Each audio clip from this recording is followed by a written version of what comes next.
Hello, the topic for discussion today is medical nutrition therapy in critical care.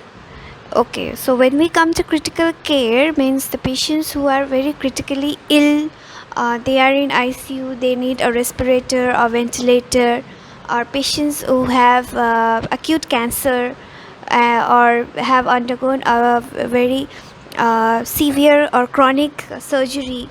Okay, so these all patients come under the critical care patients.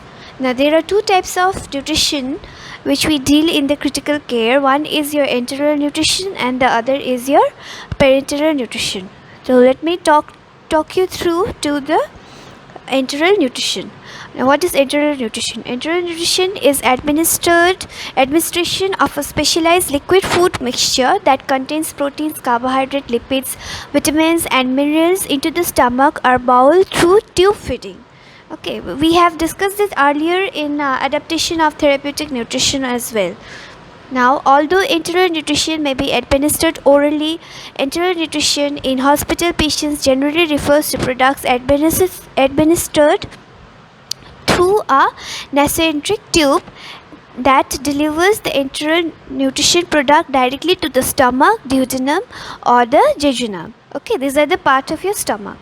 Alternatively, enteral nutrition may be delivered via a surgically implanted tube such as gastrostomy tube or a jejunostomy tube, with the rate of administration controlled using an infusion pump, gravity drip system, or as blouses via a syringe. Now, for short-term enteral nutrition, a nasogastric or orogastric tube may be used to administer the formula. However, long-term enteral nutrition is generally administered through a surgically placed gastrostomy or jejunostomy tube. So basically in enteral nutrition, we will discuss the types of tube feeding, because it is all types of feeds are related to your tube feeding. Okay, how do we feed a patient via tube? Now next we move on to your what is tube feeding. Tube feeding is a medical device used to provide nutrition to people who cannot obtain nutrition by mouth or are unable to swallow safely or need nutritional supplementation. The state of being fed by a feeding tube is called gavage, enteral feeding, or tube feeding. Okay, placement may be temporary for the treatment of acute conditions or lifelong in the case of chronic disabilities. A variety of feeding tubes are used in medical practice. They are usually made of polyurethane or silicone, so that it does not hurt the soft interiors of the body. Okay, so we used materials made up of silicone or polyurethane. They are classified by the site of insertion and intended use. Now, next we move on to medical causes for the tube feeding. Reading through, there are dozens of conditions that may require tube feeding. The more common conditions that necessitate the feeding tubes include prematurity, failure to thrive, or malnutrition. Here malnutrition means severely malnutrition patient. Okay, not just normal malnutrition patient. Neurologic and neuromuscular disorders, inability to swallow, anatomical and post-surgical malformations of the mouth and esophagus cancer, Sanfilippo syndrome, and digestive disorders. So, these are a short view of what may lead to the tube feeding. Now we go into details. Okay, so first we have your dementia. Dementia. People with advanced dementia who get feeding assistance rather than feeding tubes have better outcome. Feeding tubes do not increase life expectancy for such people or protect them from aspiration pneumonia. Feeding tubes can also increase the risk because dementia patients have the tendency to forget things. Okay, so now if a tube is inserted if a nasogastric tube or any type of tube is inserted into the body of the patient, that the patient might forget that there is a tube inserted, so they can remove the tube. They can try to remove the tube. So with dementia patient, always a feeding assistance, means a nurse or a caretaker should be there to feed the patient. So feeding assistance is rather favorable than the feeding use of feeding tubes for dementia patient. Okay, next we go to can also increase the risk. Yeah, feeding tubes can also risk ulcers, require pharmacological or physical restraints, and lead to distress. In the final stages of dementia, assisted feeding may still be preferred over a feeding tube to bring benefits of palliative care and human interaction, even when nutritional goals are not being met. Okay. Next, we go to ICU. Feeding tubes are often used in the intensive care unit to provide nutrition to people who are critically ill while their medical conditions are addressed. As of 2016, there was no census as to whether nasogastric or gastric tubes led to better outcomes. So, you see, there is always a 50-50 chances of better outcome. So, the results can be better or the results cannot be better. Next, mechanical obstruction and dysmotility. There is at least moderate evidence for feeding tubes improving outcomes for chronic malnutrition in people with cancers of the head and neck that obstruct the esophagus and would limit oral intake. People with advanced gastroparesis and ALS for long-term use, gastric tubes appear to have better outcomes than nasogastric tubes. Okay, now in which the tube feeding has been shown fruitful is in the patient which has case of mechanical obstruction or dysmotility.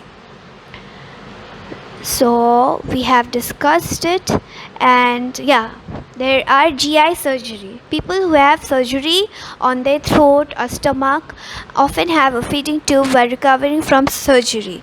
It is a tube leading through the nose and down to the middle part of the small intestine, or a tube is directly placed through the abdomen to the small intestine.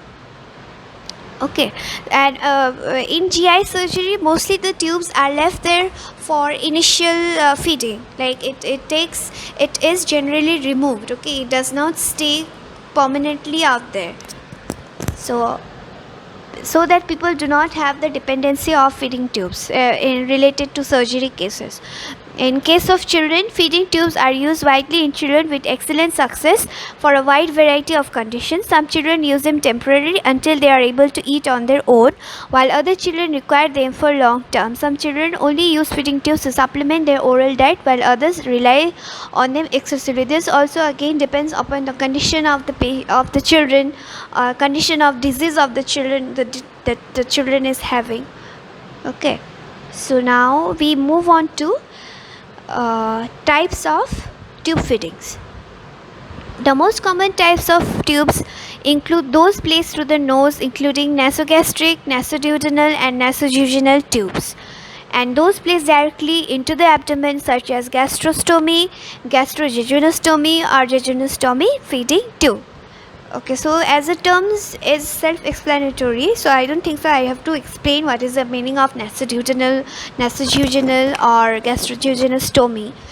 Still, we will be discussing it in details in the next slide.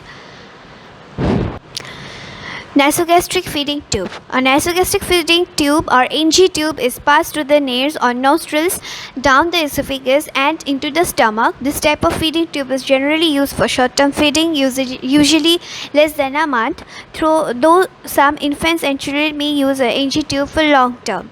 Okay, this depends upon the condition of the patient. Individuals who need tube feeding for a longer period of time are typically transitioned to a more permanent gastric feeding tube. The primary advantage of NG tube is that it is temporary and relatively non-invasive. They have less complications and particularly related to uh, temporary relative non-invasive to place, meaning it can be removed or replaced at any time without surgery. NG tubes can have complications particularly related to accidental removal of the tube and nasal irritation. Yeah, again, patient with dementia or a patient with psychological disorders, they tend to like remove the nasal tube. Next, moving on to other type is known as nasojejunal feeding. A nasojejunal feeding or NG tube is similar to a NG tube except that it is threaded through the stomach and into the jejunum, the middle section of the small intestine. In some case, a nasoduodenal or ND tube may be placed into the duodenum, the first part of the small intestine. These types of tubes are used for individuals who are unable to tolerate feeding into the stomach due to dysfunction of the stomach, impaired gastric motility, severe reflux or vomiting. These types of tubes must be placed in a hospital setting. Next type of feeding is gastrostomy or gastric feeding tube.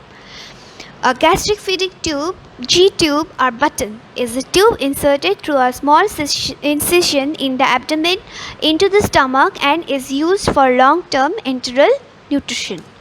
Okay, one type is the percutaneous endoscopic gastrostomy, PEG. Okay, tube which is placed endoscopically. The position of the endoscope can be visualized on the outside of the person's abdomen because it contains a powerful light source. A needle is inserted through the abdomen. Okay, now we are explaining how a PEG tube is placed. Okay, a needle is inserted through the abdomen, visualized within the stomach by the endoscope, and a suture passed through the needle is grasped by the endoscope and pulled up through the esophagus. The suture is then tied to the end of the PEG tubes that will be external and pulled back down through the esophagus, stomach, and out through the abdominal wall. The insertion takes about 20 minutes. The tube is kept within the stomach either by a balloon on its tube which can be deflated or by a retention dome which is wider than the tract of the tube. G-tubes may also be placed surgically using either an open or laparoscopic technique. Okay, so basically when you're doing a PEG tube feeding, the placement is done surgically. You cannot do it on your own because it requires an endoscope and a suture and sewing and everything else. Now, gastric feeding tubes are suitable for long-term use, though they sometimes need to be replaced if used long-term. Yes, because it will be prone to infection. Okay, so you need to change or replace the tubes. The G-tube can be useful when there is difficulty with swallowing because of neurological or anatomic disorders, stroke, which also consists of stroke, esophageal atresia, tracheoesophageal fistula, radiotherapy for head and neck cancer. This all leads to your causes of gastric tube feeding, and to decrease the risk of aspiration pneumonia. However, in people with advanced dementia or adult failure to thrive, it does not decrease the risk of pneumonia. Okay, there is a moderate when compared to inserting the feeding tube into the stomach. People with dementia may attempt to remove the PEG, which causes complication. Quality evidence suggesting that the risk of aspiration pneumonia may be reduced by inserting the feeding tube into the duodenum or the jejunum post-pyrolic feeding. The next slide shows the illustration of a gastrostomy tube placement. So this is how, and this is where your gastrostomy tube is placed. Now moving on to the next slide, which is showing the technique of water flushing. Since there is tube feeding, then we should always keep in mind that the tube via which the food is going, it has to be flushed or it needs to be cleaned. Okay, so these are the guidelines which will teach you the proper technique of water flushing. So here in number 1 we have prepared a flush of water according to local guidelines in a 50 ml syringe and label if necessary. Place it in a clean tray. Stop or suspend enteral feeding. Ensure that any other ports are closed and airtight. Attach the syringe to a port of the patient's enteral feeding tube. Ensure that there is an airtight connection between the syringe and the enteral tube. Using a pulsate flushing action, administer the flush. Positioning the patient in a semi-recumbent position can help to prevent regurgitation and possibly pulmonary aspiration from gastric flush or drug residual. Administer the drug and flush cap off or connect for the enteral feeding depending on the patient requirement. So basically what is needed is here given in the slide, so you might need to take a better look of it later. Now moving on to what types of enteral feeding formula are there. Okay, so we know there are 3 types of formula: standard formula, whole protein formulas, peptide formulas or semi-elemental formulas, and third we have specialized formulas. Now in the next slide we will be going into a detailed discussion of the formulas. We have standard formulas, or they are whole protein formulas. A standard tube feeding formula is a formula that is designed for adults or children who have normal digestion. Standard formulas include all of the nutrients required to maintain health. Some standard formula can be used for both enteral feeding and as a oral supplement. They can contain added ingredients such as fiber for digestive health and bowel management. So basically it is a whole kind of food, but it is given in the form of a mash diet. It constitutes a bit of fiber for digestive health and bowel management. Okay, next moving on to peptide formulas or semi-elemental formulas. Like standard formulas, peptide formulas are nutritionally complete, which means they contain all the essential nutrients needed. However, unlike standard formulas, some of the components such as protein are broken down into smaller components to make them easier to digest. Okay, so peptide formulas are easier for the digestive system to digest and absorb, making them better suited for adults and children with digestive problems including malabsorption, short bowel syndrome, inflammatory bowel disease, cystic fibrosis, and other conditions that can cause problems with absorbing nutrient. So basically your peptide formula is having additional formulas of protein which are in their peptide form for a easier breakdown and easier digestment. Specialized formulas. Specialized enteral formulas are available for adult and children with special nutritional needs such as diabetic kidney failure, respiratory disease, or liver disorder. The enteral formula should be selected by a doctor or a dietitian which is familiar with the various formulas. Okay, so these are like therapeutic supplementations which come under the topic of nutraceutical products.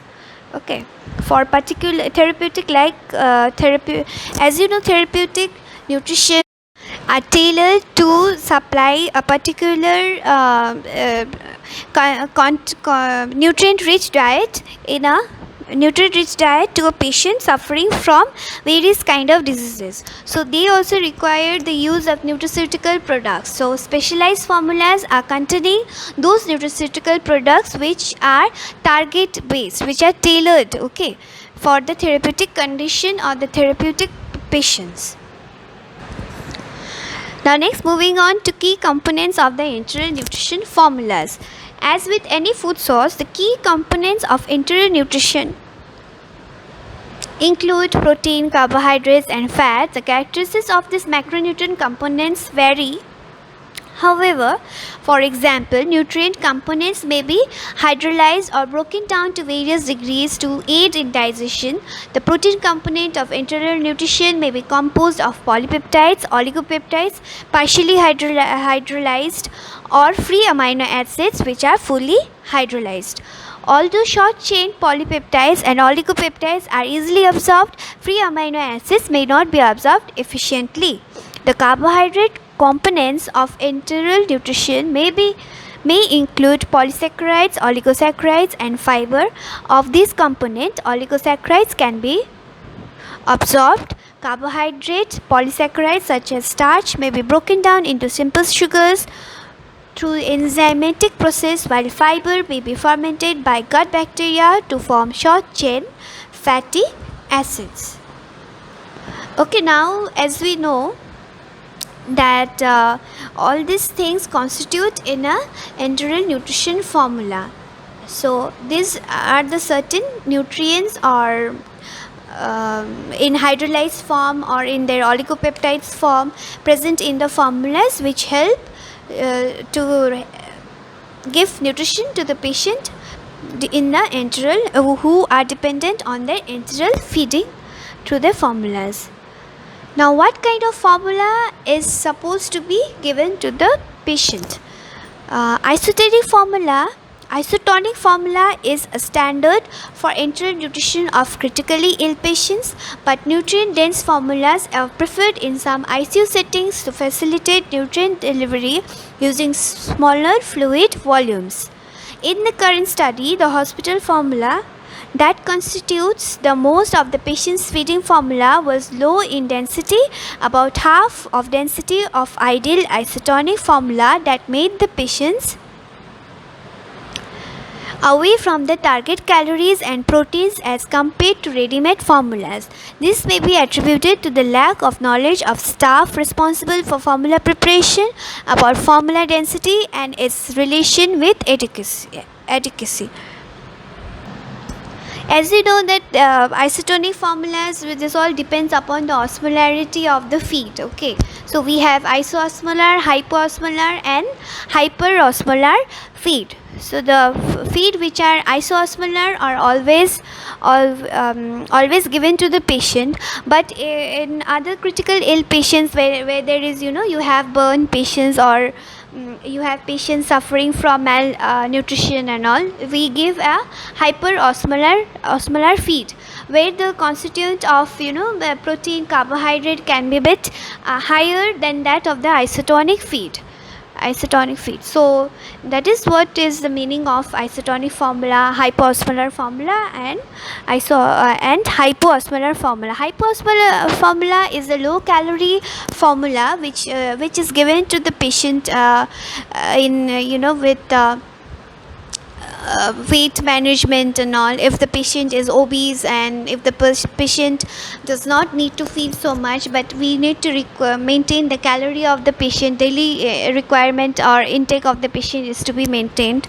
For example, he has been going through a surgery. There is an obese patient who has been going through a surgery, so we need to give a low calorie kind of feed to the patient so as to maintain the total energy requirement of the body. Okay, so that is why we give a hypoosmolar formula. So now moving on to the complications of tube feeding. One, nasogastric and nasojejunal tubes are meant to convey liquid food to the stomach or intestines. When inserted incorrectly, the tip may rest in the respiratory system instead of the stomach or intestines. In this case, the liquid food will enter the lungs and resulting in pneumonia and can, in rare case, lead to death. Yeah, if it is not administered properly, okay, then it might actually be the cause of death for a particular patient. So that is why it is always advised to be done surgically and in presence of a good consultant or a good surgeon. Next, complications associated with gastrostomy tubes inserted through the abdomen and into the stomach or intestines include leakage of gastric contents. Yeah, sometimes we see that the patient with gastrostomy tubes have a leakage. Okay, and from the leakage, then there is some infection in the tube, again near the tube, near the mouth, near the area of the tube, incision area. So resulting in then it might result in peritonitis, a serious complication which will cause death if it is not properly treated. Septic shock is another possible complication. Minor leakage may cause irritation of the skin around the gastrostomy site or stroma.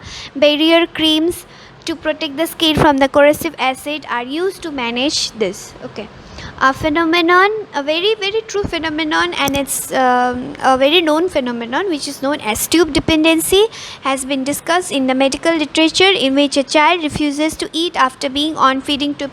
Not even a child, there are some grown up adults who refuse to eat because uh, because they have this dependency upon the tube.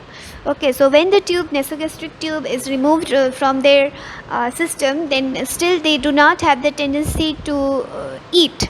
So that is what brings about if you have long term use of your tube, of a feeding tube, sorry. Next, we have a tabulation of complication of enteral tube feeding. You can type, is differentiated between type and complication.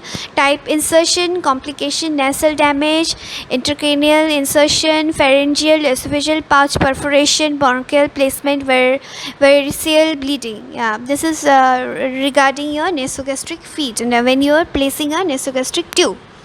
PEG or PEG insertion, bleeding, intestinal colonic perforation as discussed earlier, post-insertion trauma, discomfort, erosions, fistulae and strictures, very common, displacement, tube falls out, bronchial administration of feed, reflux, esophagitis, aspiration, GI intolerance, nausea, bloating, pain, diarrhea. This might lead to all these things. Metabolic, refeeding syndrome, hyperglycemic glycemia, fluid overload and electrolyte disturbance.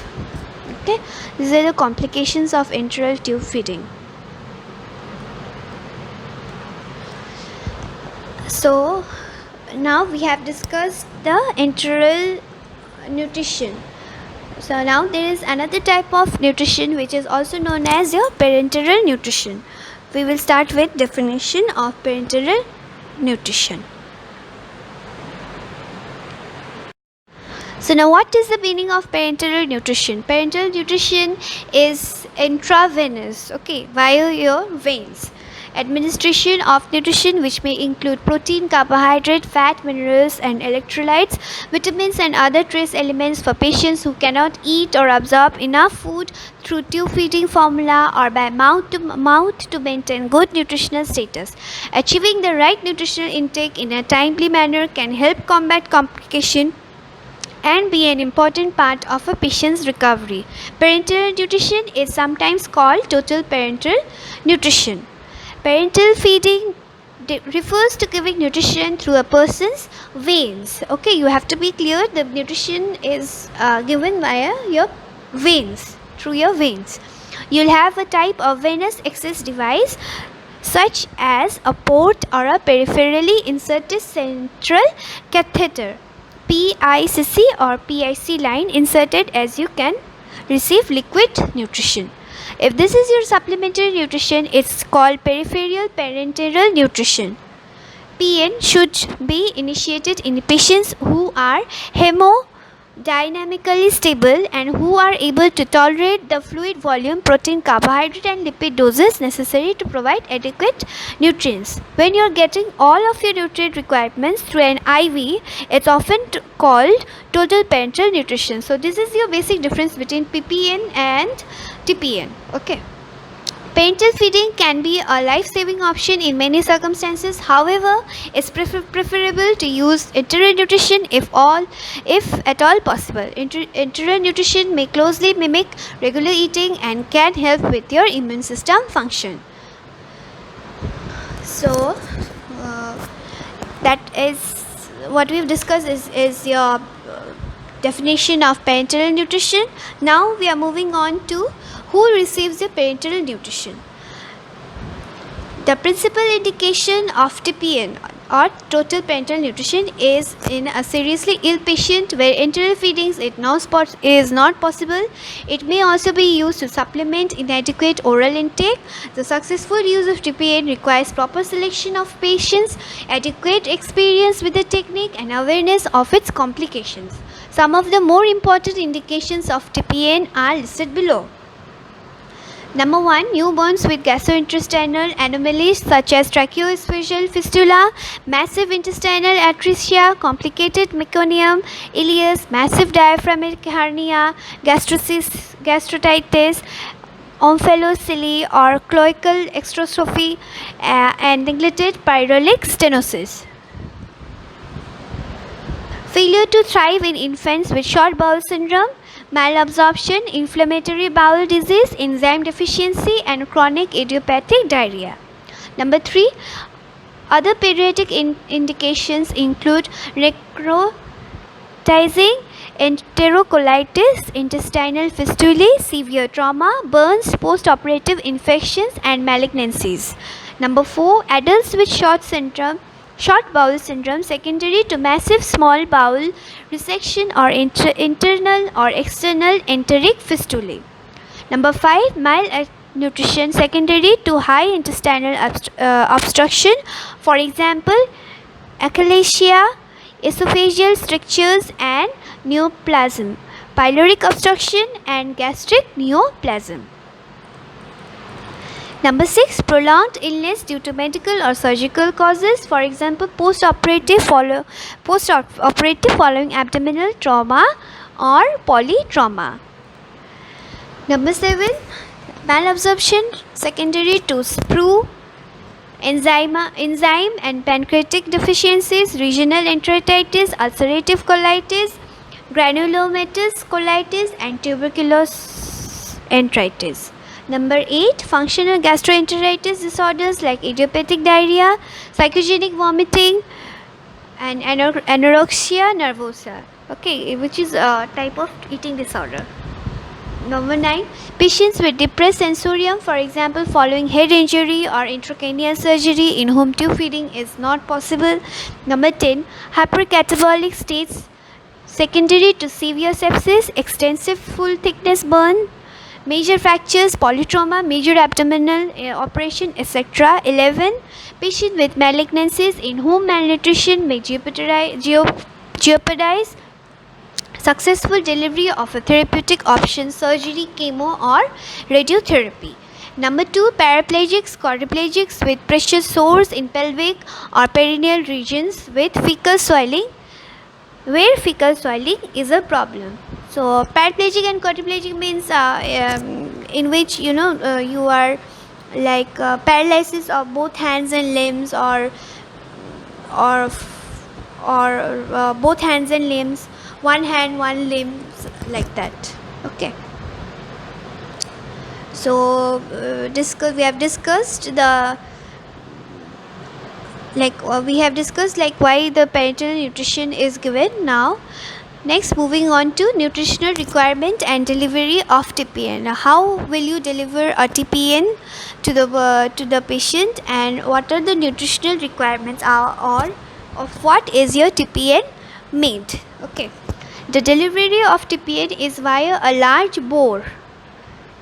You make a bore, central venous catheter, large bore central venous catheter placed in the superior vena cava through the subclavian or the internal jugular vein. This can be done by a cut down, but it is much better to use one of the modern percutaneous catheter system, as the incidence of infection is much lower by the use of the latter technique. Yes, strict asepsis is to be observed during the placement of the catheter. A chest radiograph should be taken prior to the commencement of feeding to confirm the position of the catheter tip and to exclude traumatic pneumothorax. The commonest complication related to catheter placement: the catheter should be flushed with dilute heparin daily to avoid catheter thrombosis. With the proper care, a center catheter can be maintained for several days or even weeks for the delivery of TPN. So what we have read out, the next slide will show you an illustration of the delivery site of the TPN. So this is where it is given, where the boring is done and all. Now we go to the energy requirements of what the TPN is made. Okay, while energy requirements can be calculated by the Harris-Benedict equation or the long modification of the same, in practice the institution of TPN is not so complicated. The therapy is now well standardized, yet it follows a fair deal of freedom to the treating physician. However, certain basic principles must be adhered. We have already discussed in your earlier chapter in adaptation of therapeutic diets, like therapeutic diets, what constitute of a TPN.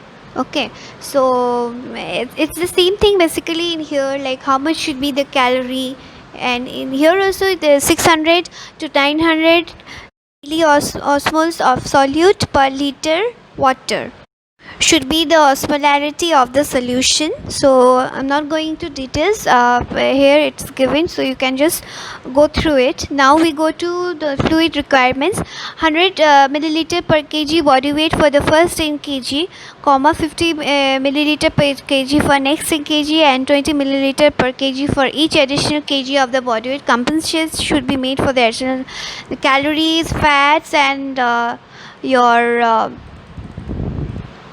proteins. Okay, electrolytes, microvitamin, nutritional monitoring, it's all given here, so you just need to read through it. Protein requirements varies from 1.5 to 2.5 gram per kg of body weight, which is a bit of higher protein, bit high amount of protein is given. But it is given in your branched chain amino acid form. Okay, electrolytes are sodium, potassium, calcium, magnesium. Microelements are zinc, vitamins, folic acids, and all are maintained in the body. And then you have calories, carbohydrate in the form of glucose is given, fats, lipids is given in the form of fats.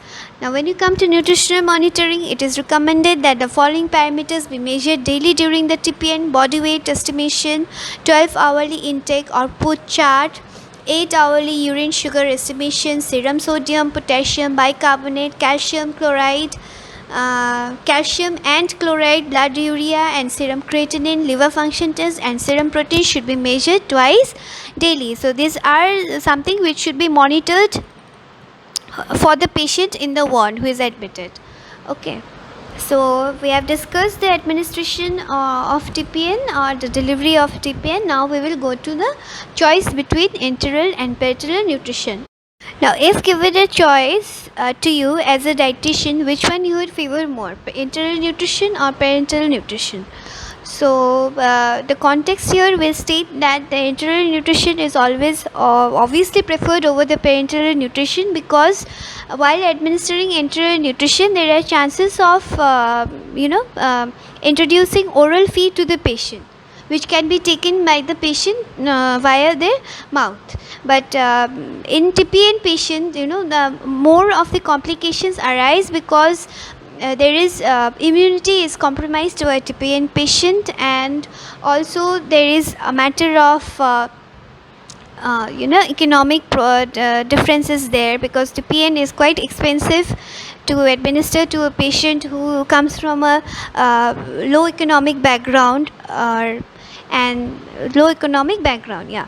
So moving forward, let me read out. Enteral nutrition is preferred over parenteral nutrition, as use of total parenteral nutrition therapy is complex and has also been associated with increased complication and higher cost. Complications associated with TPN include line associated infection, vascular thrombosis, cholecystic liver disease, metabolic bone disease, and cholelithiasis. Additionally, close and frequent monitoring of patients on TPN is required due to possibility of electrolyte imbalance and fluid overload. Despite the risk for certain patient groups, including patients with intestinal failure, short bowel syndrome, severe fixed intestinal obstruction, or fistula, not amenable to enteral nutrition. Parenteral nutrition may be necessary to achieve adequate nutritional status. Finally, TPN does not promote restoration of normal gastrointestinal digestive function. Okay.